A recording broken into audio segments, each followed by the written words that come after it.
Prologue. The 18-wheeler pulled into the truck stop off I-15 and applied the air brakes. The passenger door swung open and a young girl jumped out, waved a thank you to the driver, and walked toward Las Vegas. She had a small backpack thrown over one shoulder of her denim jacket. All she had. The driver had been a nice enough guy. He had picked her up along a stretch in Utah and enjoyed the company. He said that he had a daughter back in Memphis and that he couldn't imagine seeing her walk the roads out west at her age. When they pulled into Vegas, he handed her $40 from his beat-up wallet. "Here, take it." "You don't have to."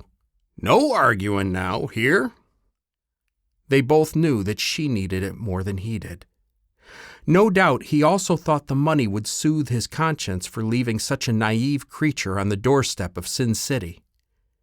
She walked most of the afternoon through the boarded-up streets northeast of the Strip, thumbing the buttonholes on the jacket she held and wiping the sweat from her brow. The desert sun turning her shoulders red. She met the few catcalls and periodic requests for spare change with downcast eyes and silence. She was scared. This was not what she had come out west for. Night crept in and the sidewalk shadows grew more menacing. She stepped into a party store and grabbed a can of Coke and a stick of beef jerky. She waited in line behind a fidgety man, undecided on the best choice of liquor under $5, which he then paid for with 2 crumpled bills and a small mountain of change pulled from his sagging pants. Under the white light of the store awning, she sat on the sidewalk and ate her dinner.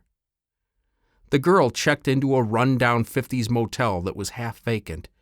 She did not want to sleep outside tonight. Not here. "You 18?" the desk clerk asked as he wiped some crumbs off his stained wife-beater t-shirt. "Yes," she replied without eye contact. "Uh-huh." He slid the key to her and snatched up the $20 bill she laid on the counter. She went to room 7. Lucky number, she thought. She took a shower and pulled out a shirt from her backpack. It was dirty, but still cleaner than the one she wore on the way in. She would have to find a laundromat, but the thought of spending money from her dwindling supply on clean clothes seemed like an extravagance that she could not afford. The girl dried her hair as best as she could with her towel, curled up on the bed, and fell asleep. She was awakened the next day by a pounding on the door. How long had she slept? She looked at the clock. noon. The pounding continued. "You dead in there? You only paid for one night. You get out now." She ran around the room collecting her things and hustled out the door. "You need another night?" "No, I don't have the money." "Well, I'm sure we could work something out," he said, looking her up and down. Her heart rose to her throat, and the combination of fear and loathing almost made her vomit. She turned and walked to the street as fast as she could. She wandered around aimlessly, mouse in a constantly changing maze.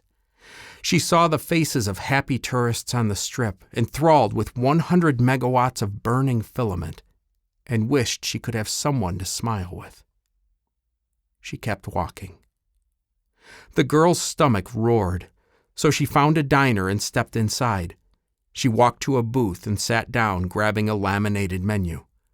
A middle-aged woman approached, sporting a classic Mel's Diner uniform, and looked her over. My, you look like you've been through some things," the waitress said, tapping her pad of paper. "What can I get you?" Some toast and some water." "You need more than that, honey. I'll get you something good."